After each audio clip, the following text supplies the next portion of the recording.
लालू यादव और उनका परिवार ने MY के नाम पर एक समीकरण सिर्फ जबानी तौर पर लालू ने बनाया और सिर्फ मुसलमानों के वोट को हासिल किया और उसके बाद सिर्फ सत्ता उनके बेटों को या उनकी बेटी को दे दिया गया। अभी भी वही ड्रामा हो रहा है, मगर जब से MIM पार्टी आई है इनके दिमाग अपनी जगह पर आ चुके हैं। इसीलिए आज आप देखते हैं कि कल तक तेजस्वी यादव के मंच पर कोई मुसलमान नजर नहीं आता था, मगर जब से मजलिस पार्टी को आपने अपना माना और मजलिस पार्टी को आपने अपनी जमात को समझा, तब से तेजस्वी यादव को बड़ी मजबूरी के साथ एक दो मुसलमानों को अपने मंच पर बिठाते हैं, पीछे बिठाते हैं, सामने बिठाते नहीं है।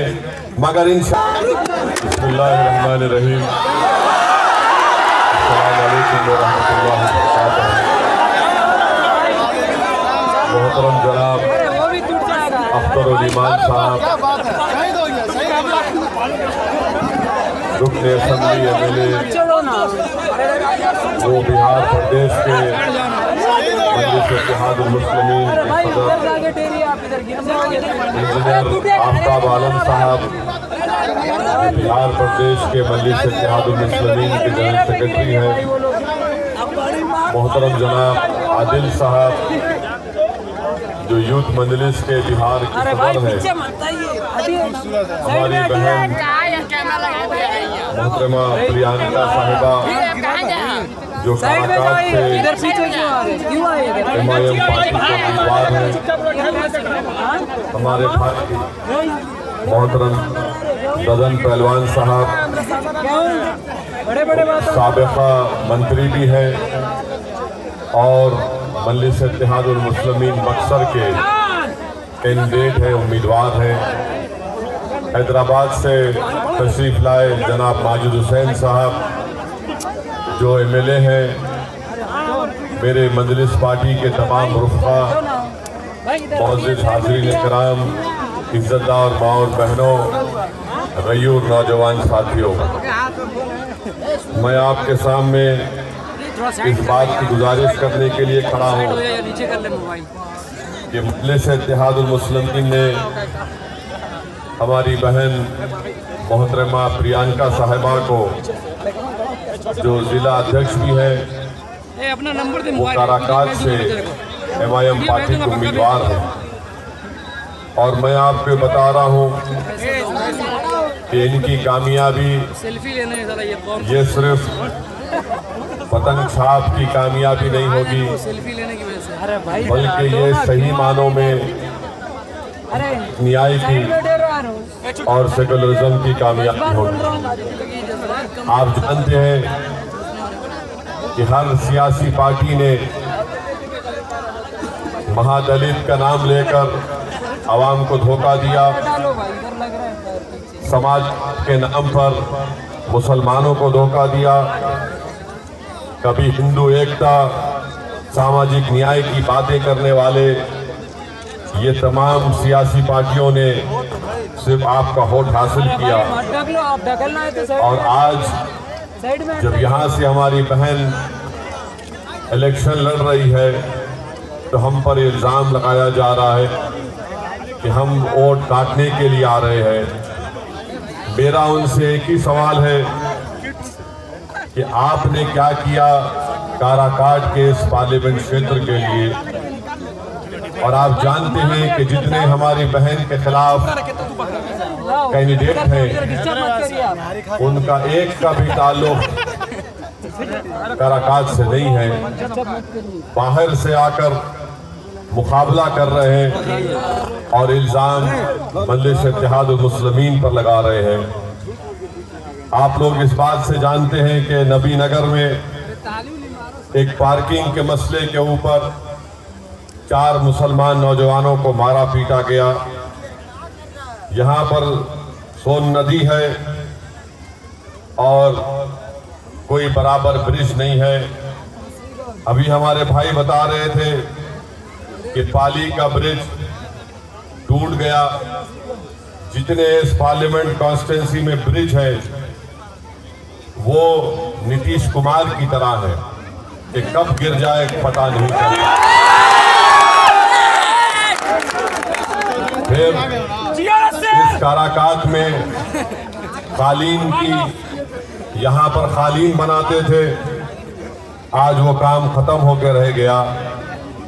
अब राजद के और बीजेपी के लोग कह रहे हैं कि काराकाट के नौजवानों तुम कालीन बिछाओ, यादव जी के लिए, मोदी जी के लिए और नीतीश जी के लिए।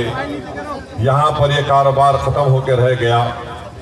फैक्ट्री थी देहरी विधानसभा में, सिर्फ कागज पर फैक्ट्री है मगर जमीन पर कुछ नहीं आता। इंद्रापुरी डैम है, यहाँ से पानी सप्लाई होता है पूरे प्रदेश को, पर काराकाट की आवाम को पानी नहीं मिलता।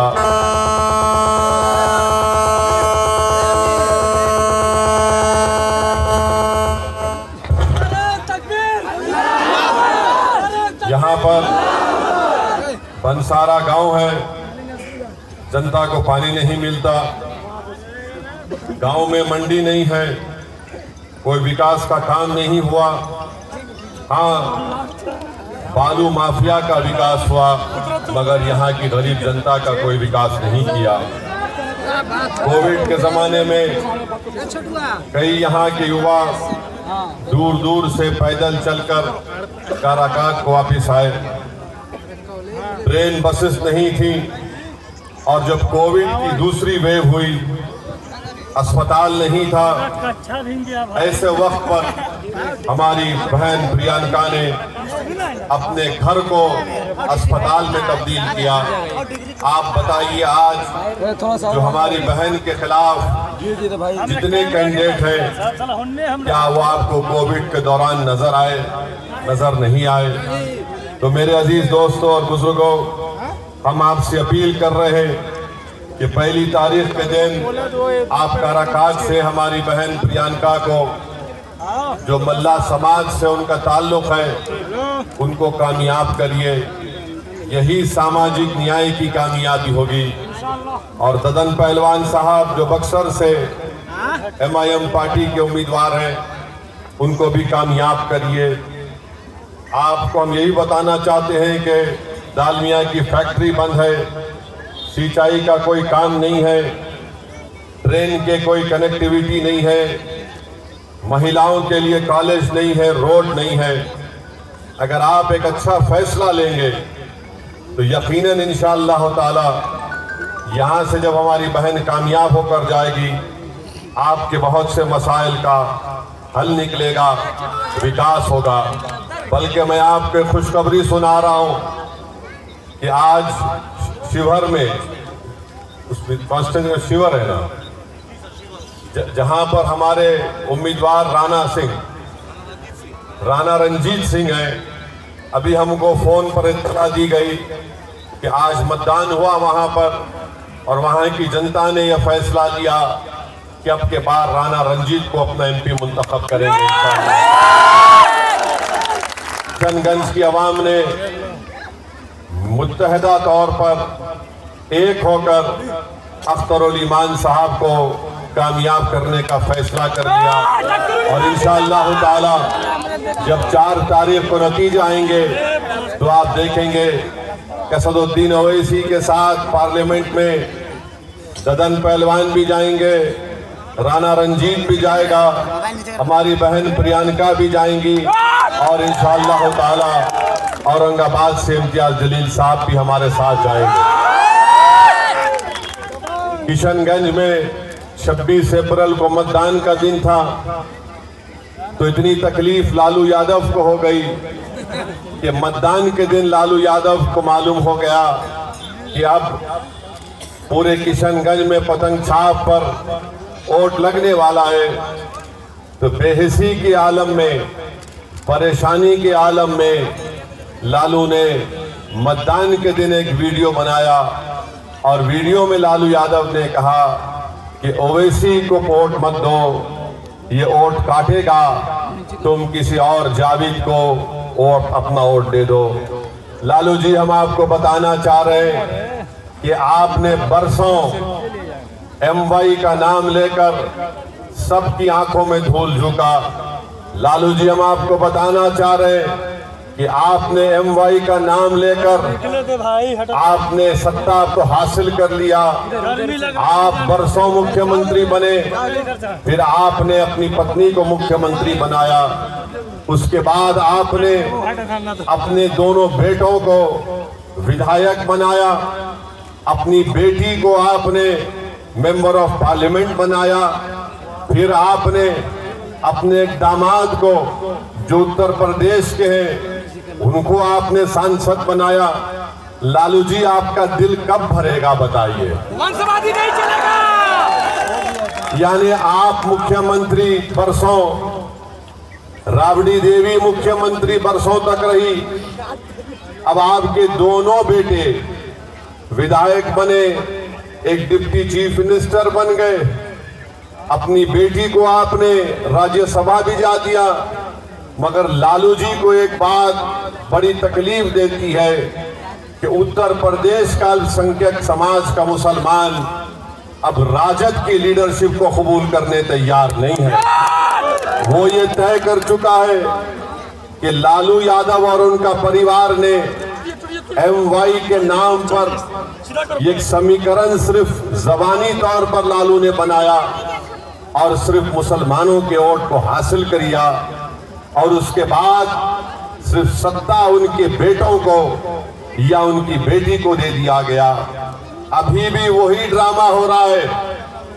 मगर जब से MIM पार्टी आई है, इनके दिमाग अपनी जगह पर आ चुके हैं। इसीलिए आज आप देखते हैं कि कल तक तेजस्वी यादव के मंच पर कोई मुसलमान नजर नहीं आता था, मगर जब से मजलिस पार्टी को आपने अपना माना और मजलिस पार्टी को आपने अपनी जमात को समझा, तब से तेजस्वी यादव को बड़ी मजबूरी के साथ एक दो मुसलमानों को अपने मंच पर बिठाते हैं, पीछे बिठाते हैं, सामने बिठाते नहीं है। मगर इस पार्लियामेंट के चुनाव के बाद इनको पता चल जाएगा। मेरी इज्जतदार माँ और बहनों से मैं अपील करना चाह रहा हूँ कि यकीनन हमारी भी कोशिश यही है कि तीसरी मर्तबा देश का वजीर आजम प्रधानमंत्री नरेंद्र मोदी ना बने, और इसके लिए हम कोशिश कर रहे हैं। अब आप बताइए, अख्तरुल ईमान जब अपना इलेक्शन किशनगंज का लड़ रहे थे, जहां पर राजद का उम्मीदवार नहीं था, तो आखिर क्या परेशानी हो गई लालू को कि उन्होंने मतदान के दिन वीडियो बनाया और ये कह दिया कि ओवैसी वोट काटने आया है। ये एक बात सामने आ गई कि लालू नफरत करते हैं, राजद नफरत करती है, तेजस्वी नफरत करता है। वो नहीं चाहते कि अल्पसंख्यक समाज मुसलमानों की एक सियासी लीडरशिप पैदा हो जाए। मैं आपसे ये अपील करने आया हूं मेरे भाइयों बहनों, गयूर नौजवानों, याद रखो, तुम सिर्फ वोट डालने वाले बनोगे तो फिर हमको गुलामी करना पड़ेगा। अगर आप वोट लेने वाले बनेंगे तो आप इंशाअल्लाह ताला अपनी लीडरशिप को बनाएंगे। लोग आपके पास आकर अपनी तकलीफ को बयान करेंगे, आपके पास लोग आकर आपसे कहेंगे कि हमसे इंसाफ करो। आपने बरसों साथ दिया, कभी कांग्रेस का, तो कभी राजद का, तो फिर कभी नीतीश कुमार का। आज मजलिस इत्तेहादुल मुस्लिमीन एक मुतबादिल और एक ताकतवर विकल्प बनकर बिहार में उभरी है। मेरी आपसे दबन गुजारिश है कि आप अपना एक एक वोट एक तारीख के दिन पतंग छाप के निशान पर बटन दबाइए, और हम आपसे वादा कर रहे हैं कि इंशाअल्लाह ताला अगर दिल्ली में जरूरत पड़ेगी, भारत की जनता ऐसा फैसला देगी कि तीसरी मर्तबा इस देश का प्रधानमंत्री नरेंद्र मोदी ना बने, मैं आपको बता रहा हूं, वादा कर रहा हूं कि MIM पार्टी यकीनन पूरी कोशिश करके किसी ऐसे शख्स को इस देश का प्रधानमंत्री बनाएगी जिसका ताल्लुक बीजेपी से और नरेंद्र मोदी से ना हो। हम इसका आपसे वादा कर रहे हैं। मगर याद रखिए इसका ये मतलब नहीं है कि हम इनकी गुलामी करते रहेंगे। मैं लालू यादव और उनके परिवार को अपना नेता नहीं मानता।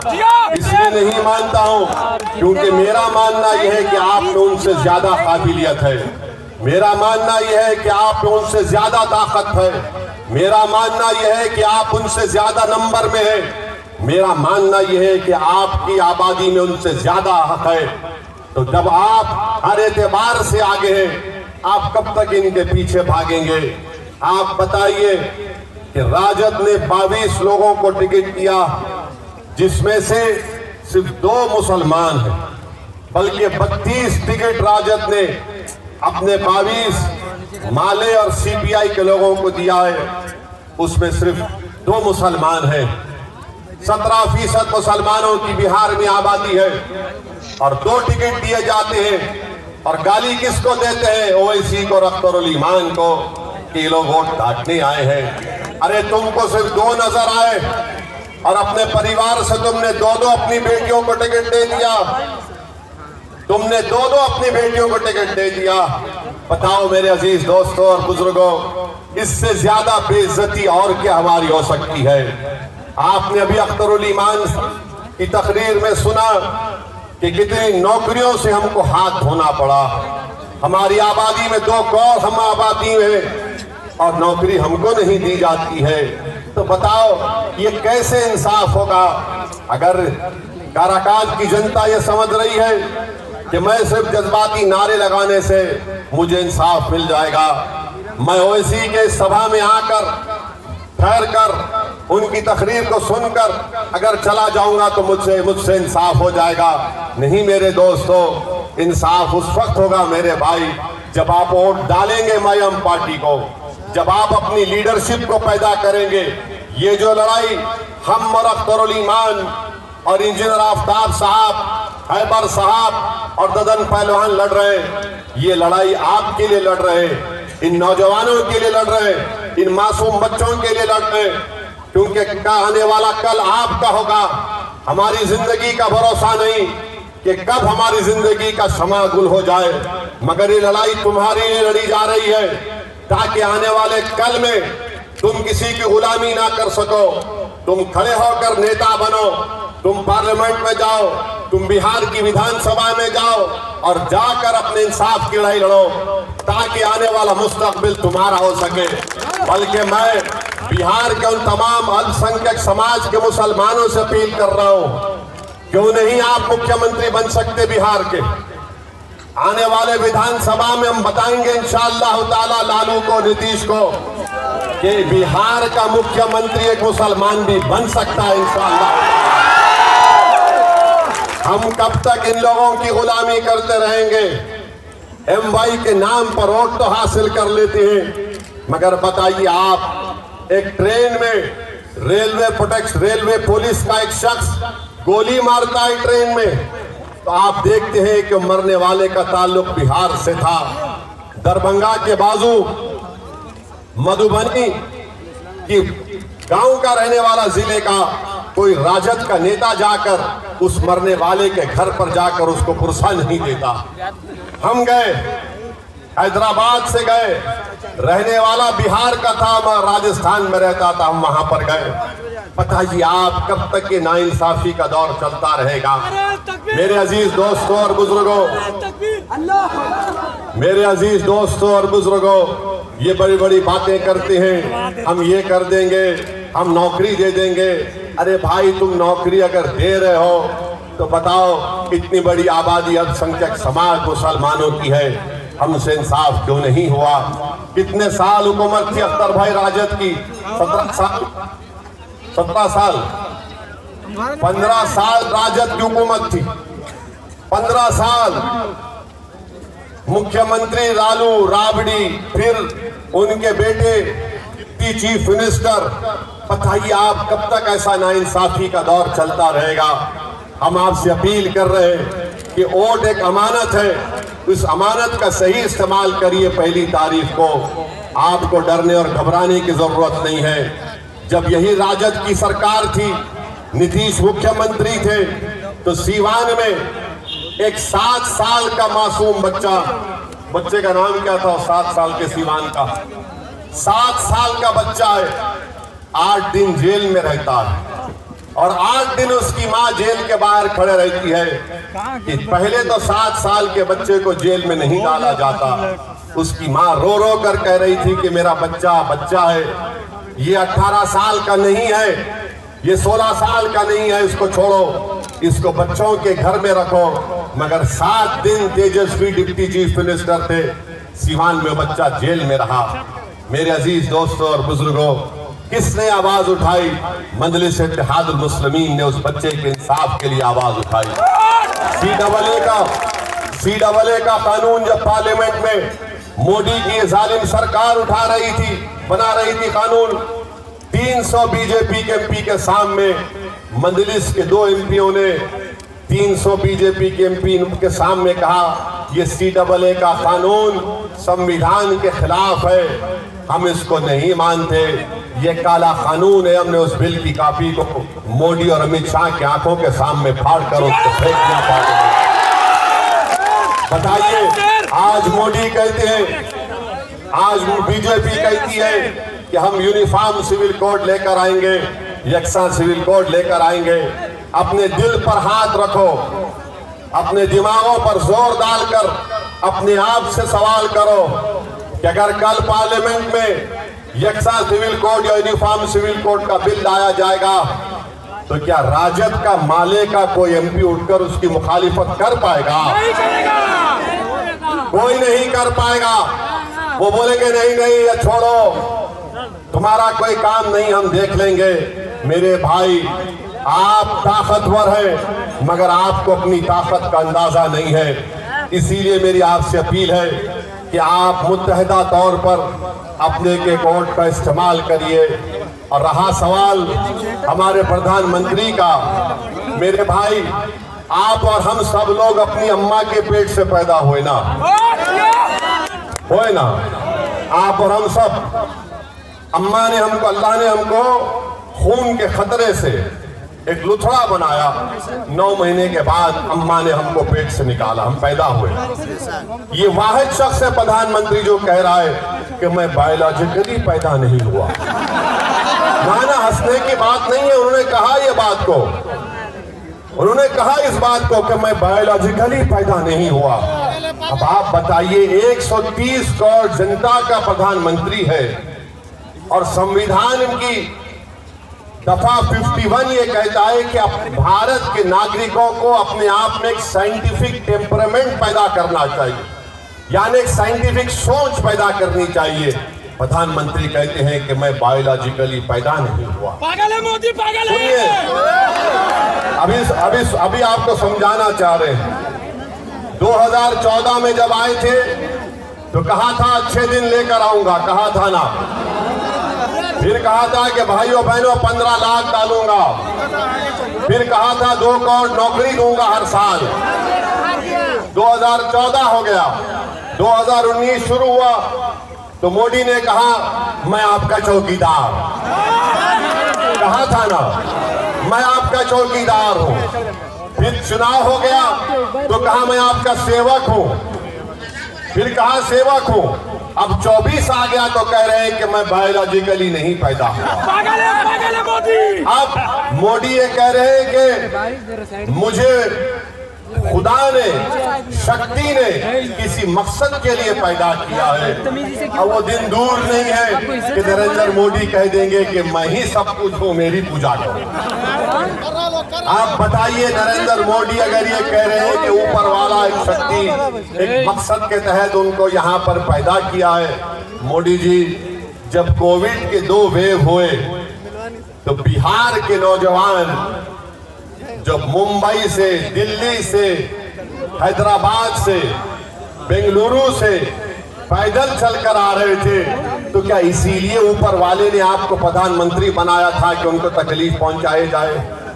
बताओ मोदी, जब आप कह रहे हैं कि आपको ऊपर वाले ने काम के लिए रख दिया तो आपने पूरे देश को बंद कर दिया, 130 करोड़ जनता को नरेंद्र मोदी ने चंद घंटों की भी मोहलत नहीं दी और कहा कि भाइयों बहनों लॉकडाउन होगा, देश को बंद कर दिया मोदी ने। और मोदी कहते हैं कि मैं एक शक्ति है, मुझे किस खास काम के लिए भारत में यहाँ पर काम करने के लिए रखा गया। मोदी जी, आप अहंकार का शिकार हो चुके हैं, आप गुरूर में डूब कर बोल रहे हैं।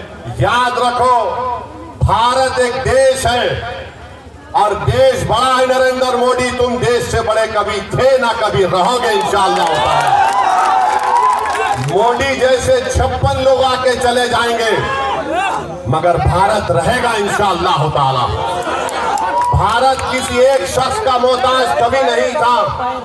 नेहरू आए, प्रधानमंत्री बने तो नेहरू ने देश परेशान नहीं किया, देश की जनता ने नेहरू परेशान किया, उनको प्रधानमंत्री बनाया।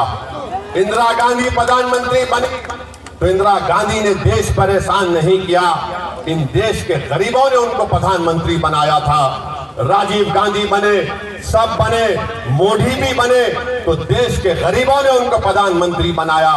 अब मोदी ये समझ लगे हैं कि मैं हूं तो भारत है, मैं नहीं है तो भारत नहीं है। मोदी जी, आप गलतफहमी का शिकार है। भारत बहुत बड़ा है।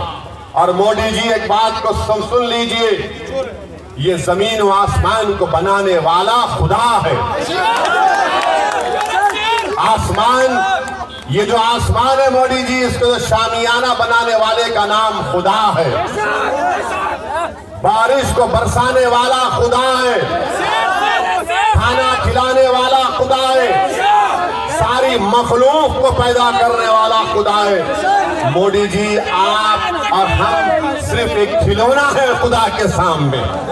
तो आप ज्यादा अहंकार में डूबकर जो मोदी जी बातें कर रहे हैं, आज उनका भाषण सुनिए आप। बिहार में मोदी, बल्कि यहीं पर काराकाट में मोदी जी ने कह दिया, क्या प्रधानमंत्री की जबान से मोदी ने कहा कि मुजरा निकल गया। एक वजीर आजम मुजरा बोलेगा अपनी जबान से? मोदी जी, आप कैसे इस तरह की जबान इस्तेमाल कर रहे हैं? मुजरा कहते, मुजरा ना हो रहा है, नाच हो रहा है। देश के प्रधानमंत्री हैं आप, 130 करोड़ जनता के प्रधानमंत्री हैं, कुछ तो मर्यादा रखिए।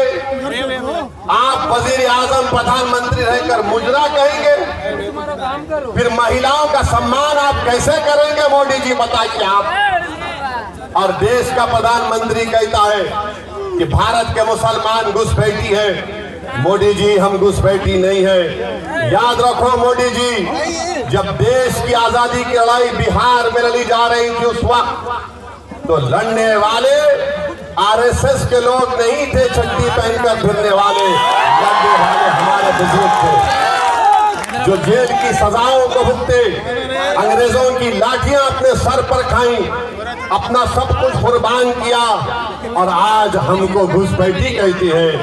मोदी जी कहते हैं कि मुस्लिम महिला ज्यादा बच्चे पैदा करती है। मोदी जी, झूठ है ये। आपकी सरकार का डेटा कहता है कि मुस्लिम महिलाओं का TFR rate, total fertility rate बहुत ज्यादा, सबसे ज्यादा गिरा है। और देश के प्रधानमंत्री को हम कहना चाह रहे हैं कि आप जब तक जिंदा रहेंगे और जब तक दुनिया रहेगी, आपने जो हमारी बेइज्जती की और ये कहा कि हिंदू बहनों के गले से मंगलसूत्र निकालकर मुसलमानों को दे दिया जाएगा।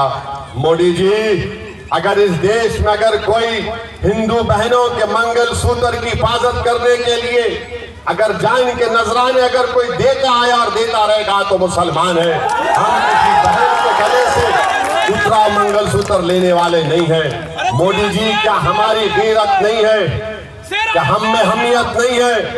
कि हम में इज्जत नफ्स नहीं है?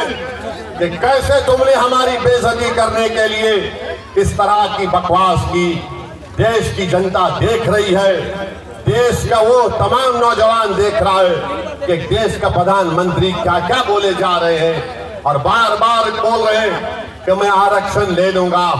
याद रखो, बिहार के युवाओं को मैं पैगाम दे रहा हूं, जिस तरह मोदी ने आर्मी, एयरफोर्स और नेवी में अग्निवीर की स्कीम को लाए, जिसमें लाकर मोदी ने कहा कि सिर्फ 4 साल की नौकरी रहेगी, उसके बाद तुमको छोड़ना पड़ेगा भारत की आर्मी को, नेवी को और एयरफोर्स को, और तुमको सिर्फ 10 लाख या कुछ पैसे दे दिए जाएंगे। वो नौजवान जो देश की आर्मी और एयरफोर्स में जाना अपने गांव के लिए एक बाइज़ इज्जत और फख्र महसूस करता था, मोदी ने उसको 4 साल कर दिए। सुनो बिहार के नौजवानों, सुनो उत्तर प्रदेश के युवाओं, सुनो भारत के युवाओं, अगर तीसरी मर्तबा मोदी देश का प्रधानमंत्री बनेंगे तो वो सीआरपीएफ में, बीएसएफ में, रेलवे पुलिस में, इन आईटीबीपी में, एसएसबी में ये वही स्कीम को लागू करेंगे। जब देश की आर्मी में 4 साल मोदी ने ला दिए तो 4 चीज रोक सकती है मोदी को कि युवाओं से कह दो कि सीआरपीएफ में तुम जाना चाहते हो, तुम बीएसएफ में जाना चाहते हो, एसएसबी में जाना चाहते हो, रेलवे पुलिस में जाना चाहते हो, तो तुमको सिर्फ 4 साल की नौकरी मिलेगी, उसके बाद पेंशन नहीं मिलेगा, उसके बाद अगर तुम बीमार पड़ोगे तो गवर्नमेंट के खर्चे पर इलाज नहीं होगा, तुम्हारे रिटायरमेंट के बाद तुम्हारे बच्चों की शिक्षा का इंतजाम नहीं होगा। इसीलिए नौजवानों, युवाओं, मैं तुमसे अपील कर रहा हूं कि देख समझ कर अपने वोट का इस्तेमाल करो। अगर तुम बीजेपी का साथ दोगे तो तुम अपनी बर्बादी को दावत दे रहे हो। नौजवानों, अगर दोबारा तीसरी मर्तबा देश का प्रधानमंत्री मोदी बनेगा तो नौजवानों, तुम्हारा मुस्तकबिल खराब हो जाएगा, तुम्हारा कोई मुस्तकबिल नहीं होगा। क्या होगा देश में कि मस्जिद और मंदिर के नाम पर लड़ाया जाए, मस्जिद और मंदिर के नाम पर लड़ाया जाए और बीजेपी उस पर अपनी रोटी सेकते रहेगी और सत्ता को हासिल करते रहेगी। इस देश में सबसे बड़ा मुद्दा हिंदू मुसलमान नफरत से ज्यादा बेरोजगारी का है, महंगाई का है।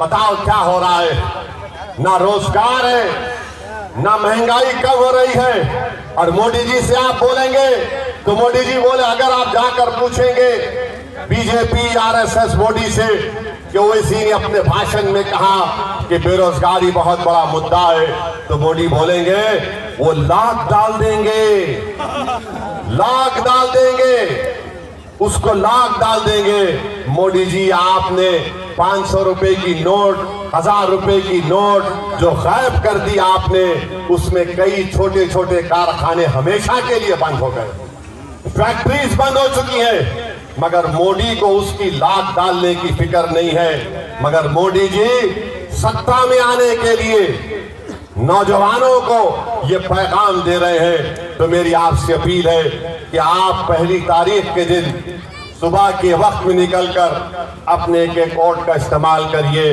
यकीनन गर्मी बहुत रहेगी, यकीनन गर्मी बहुत है, मगर मैं अपने बुजुर्गों से, हमारी माँ और बहनों से कहना चाहूंगा, ये गर्मा का मौसम है, 1 महीने के अंदर बारिश शुरू हो जाएगी तो गर्मी के मौसम में कमी आएगी। मगर अगर हमारे इस देश में जो गर्मी है वो नफरत की गर्मी कैसे खत्म होगी, बेरोजगारी की गर्मी कैसे खत्म होगी, महंगाई की गर्मी कैसे खत्म होगी। जो हमारे बुजुर्गों की आंख में आंसू है, हमारी माएं परेशान है अपने बच्चे और बेटियों के मुस्तकबिल को सोच सोच कर। तो मैं आपको पैगाम यही देने आया हूं कि इस मौसम की गर्मी को मत देखिए, इस देश की नफरत की गर्मी को खत्म करने के लिए हम आपसे अपील कर रहे हैं कि 1 तारीख के दिन आप काराकाट से और बक्सर से हमारे उम्मीदवारों को कामयाब करिए, पतंग छाप पर बटन दबाइए और इंशाअल्लाह ताला पाटलिपुत्रा से भी, क्या नाम है, जनाब फारूक रजा साहब को भी कामयाब करिए। लालू जी, आपने वीडियो बनाया था ना 26 तारीख को, हम कल जा रहे हैं पाटलिपुत्रा को।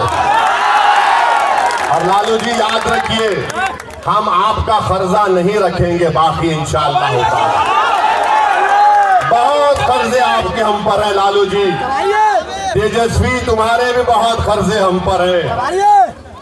4 तुमने हमारे विधायक को खरीद लिया, अभी तो कर्जा उतारेंगे तेजस्वी, बहुत दर्द होगा तुमको, बहुत दर्द होगा। तुमने हमारे 4 विधायकों को, उन जमीर बेचने वालों को तुमने खरीद लिया था ना। अब हम तुमको बताएंगे कैसा काम होता है। आपसे हम एक ही अपील कर रहे हैं कि आप किसी की गुलामी मत करिए। आपके इस काराकाट में कालीन बनता है, आप कालीन को बनाइए, बिछाने का काम किसी के लिए हरगिज मत करिए। कालीन बनाओ आप। अल्लाह ने आपके हाथ में फन दिया है, आपको अल्लाह ने हाथ में फन इसलिए नहीं दिया कि तुम गैरों के लिए कालीन बिछाओ, अरे अपनों के लिए कालीन बनाओ, ताकि आने वाले उसका दिन में तुम्हारी औलाद आराम से उस कालीन पर बैठ सके, इज्जत से बैठ सके। मेरी आपसे अपील है कि हमारी बहन प्रियंका के हक में 1 तारीख को, 1 जून को पतंग छाप पर बटन दबाकर उनको अपना नया MP बनाइए। ददन पहलवान को बक्सर से, ये सेक्युलर आदमी है, ये बड़ा अटल आदमी है, जिद्दी आदमी है, ये अपने उसूलों पर कॉम्प्रोमाइज नहीं करने वाला है। तो यही चंद गुजारिशात हम आपको बोलने आए हैं, आपसे रखने आए हैं। हम उम्मीद करते हैं कि आप हमारी इन बातों पर गौर करके अपना एक वोट का इस्तेमाल पतंग छाप के हक में करेंगे। बहुत बहुत शुक्रिया। अस्सलाम वालेकुम व रहमतुल्लाहि व बरकातहू।